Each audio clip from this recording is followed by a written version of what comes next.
So now what we have discussed was latching and unlatching. So for latching and unlatching, we will be doing the program like this. You will latch using this feedback, and for unlatching you will use this stop push button. But now what I am going to do is, instead of connecting like this, we have a predefined instruction called set and reset. So what you can do is, you can select the input and just type SET space. For example, I want to set the memory. You want to latch the memory, or you want to latch the output, means give that memory address. If you want to latch the memory, you can give memory address, or if you want to latch the output directly, you can give output address here.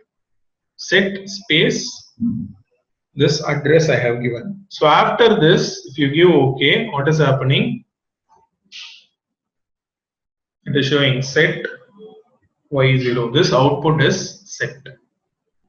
Now what will happen is, I'm selecting compiler ladder instruction, enable online mode. Sorry, you didn't download it, so select download first. Select online and choose run. Now if this input is activated, output is on. If the same input is deactivated, output is still in on condition only. So without latching it, if you directly use set instruction and connect it to the output, what will happen? The output will be still in on condition only. But how will you turn it off? If you want to turn it off, what you have to do? Edit the program, delete the end instruction, and here use another input x1.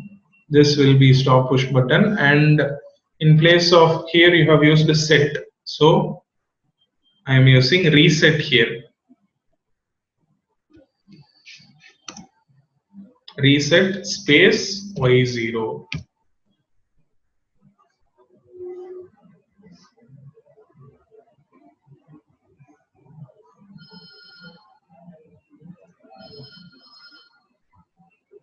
Reset space, same address you have to use.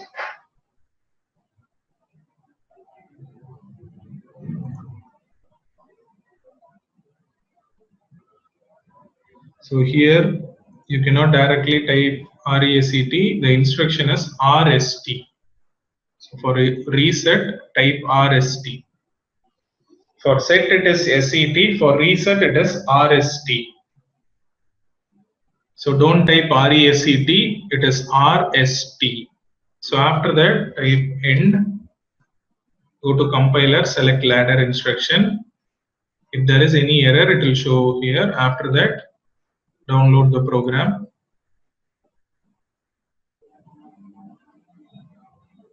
Select online and choose run. Now what will happen? If this input is activated, output is on. If the same input is off, still the output is on only. If stop is activated, the output is getting deactivated. So this is the use of set and reset. Instead of latching and unlatching, you can use the set and reset instruction.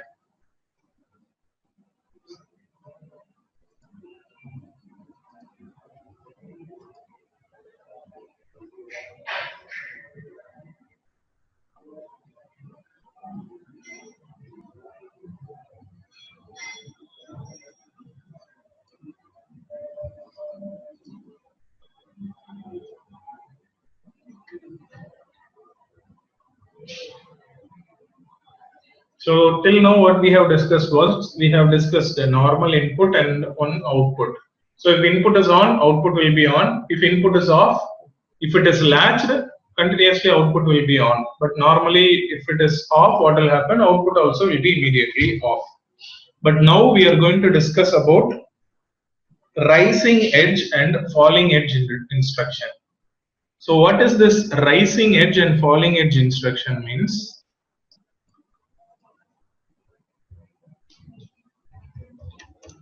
Rising edge and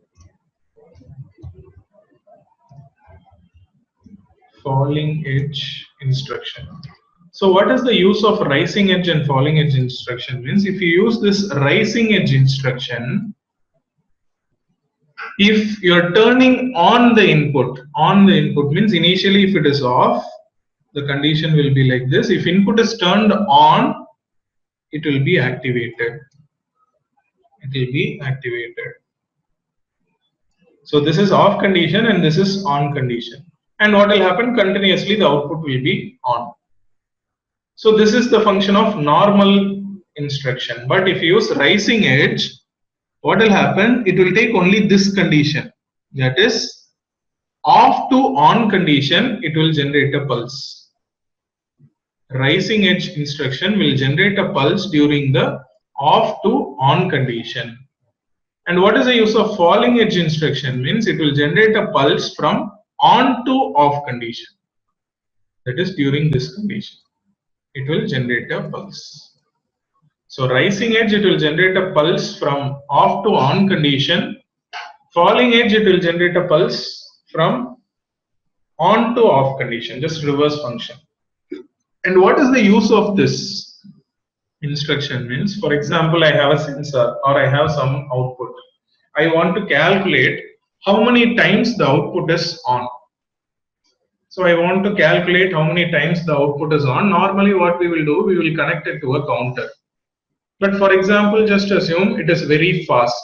I want to receive only one pulse, and that too when it is on only I want to receive the pulse. So what I can do is I can use this instruction. So what will happen? This instruction will generate a pulse only when it is activated, only at that condition, that is off to on condition. Even if it is continuously on also no problem, it will be generating a pulse only at that particular rising edge condition. Only at this condition it will generate a pulse, that is this condition. It will not continuously give a pulse. Normally if you connect it to an output, for example, I am connecting a normal input, and if you connect it to the output, what will happen is, if this input is activated,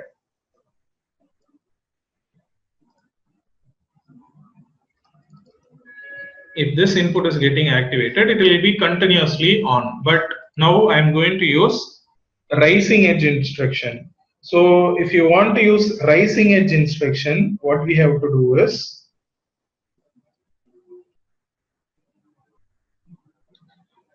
just type LDP space X1. So what is happening? It is showing like this.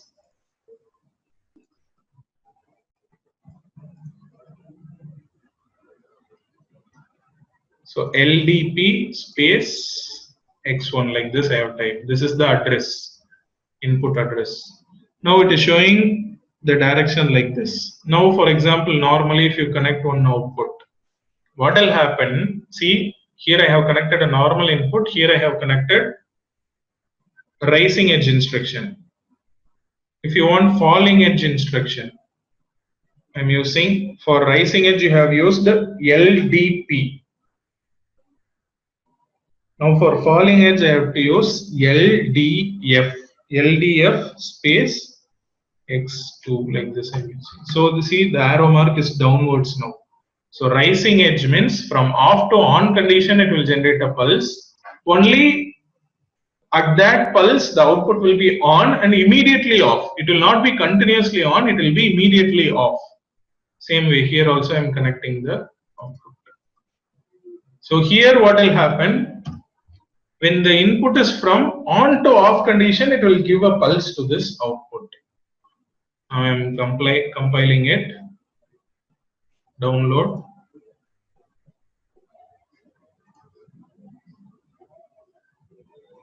So this input, if you normally activate, this is continuously on. If you deactivate only, it is off. But here what will happen? If you activate it, it will just generate a pulse. Within that pulse, this output will be on and immediately off. It will be that much fast, like you can't even see that. If I turn it on, it will immediately generate a pulse and deactivate it. So if I turn it on, that will happen. But here what will happen, if I turn it on, nothing will happen. If I turn it off, it will generate a pulse, and what will happen to this output means it will be on and immediately off. For example, if you connect this to a real-time PLC, you can see that LED indication and all. It will be on and immediately off. But since it is simulation, you cannot see it. Or if you want to know whether it is exactly counting means, you can just connect it to a counter and check whether it is generating a pulse. So this is the use of rising edge and falling edge instruction. So rising edge means it will directly generate a pulse only during the rising edge, that is off to on condition. So only between that pulse the output will be on and immediately off. So where and all you need just a single pulse to activate some output, there and all you can use this instruction. For example, where and all this type of instruction will be used means for a laser cutting and all. For example, you want to drill some object and you have an object like this.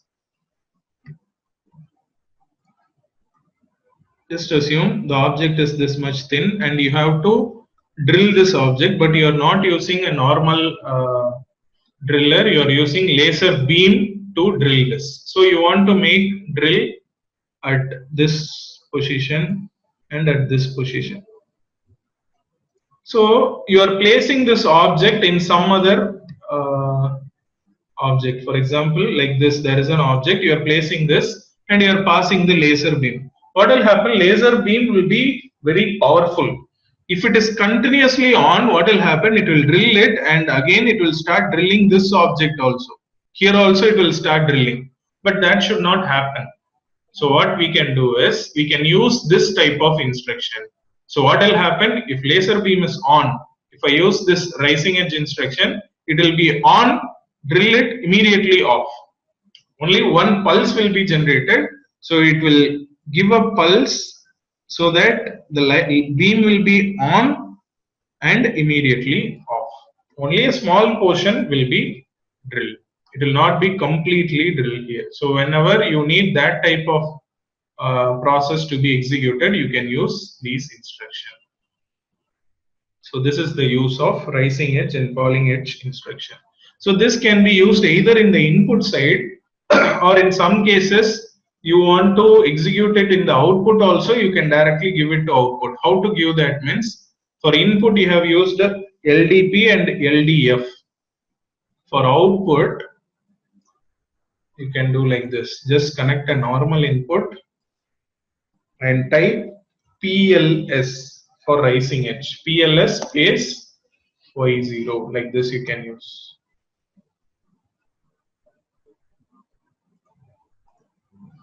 PLS space Y0. This is rising edge.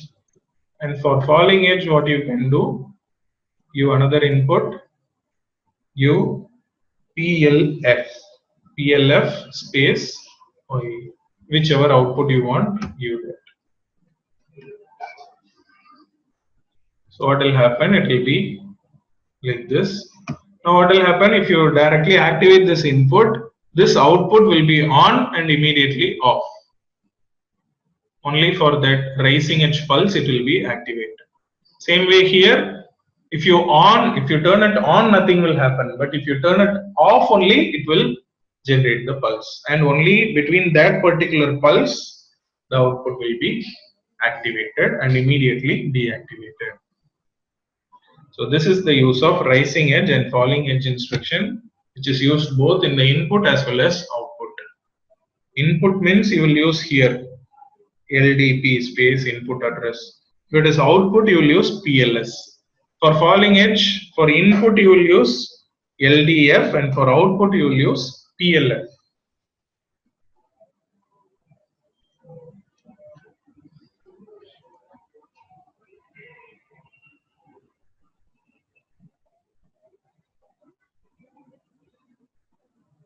So next you have another instruction called main control. Main control instruction. So what is this main control means? If you have a larger program, for example, you have 100 inputs and 100 outputs. So you have did the program and it is running now. There is some emergency. So what you have to do, you have to turn off all the inputs so that output will be deactivated. All the outputs has to deactivate.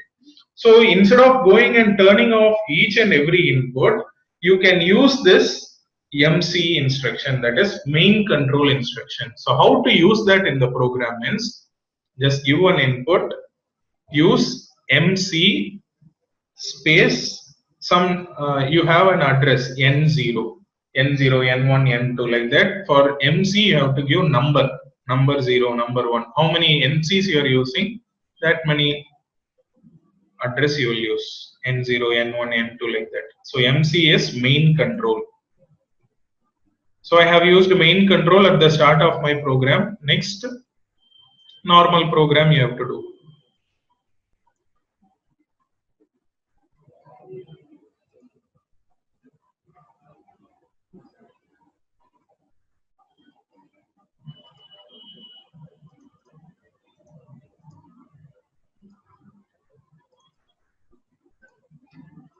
Now, here MC is starting. At the last, what we have to do is, while ending the program, you have to use MCR space N0. MC is main control and MCR is main control reset. This is main control or master control, and this is main control reset or master control reset. So this will act as a master switch now. I'm compiling it.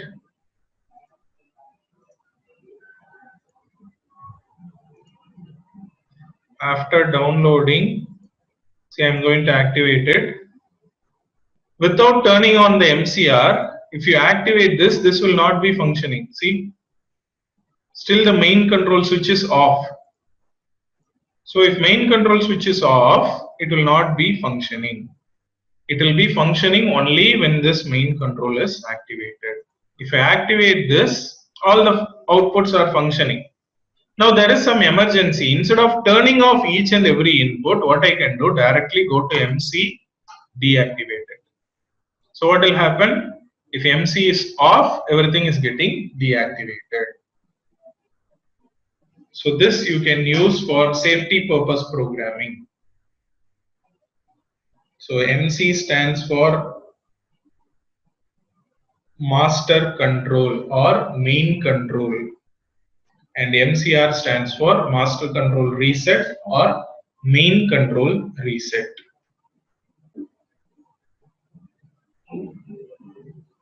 So this is the use of MC instructions. So you can practice all these instructions and you can do all the basic programs. Then only you will be understanding how to use this software.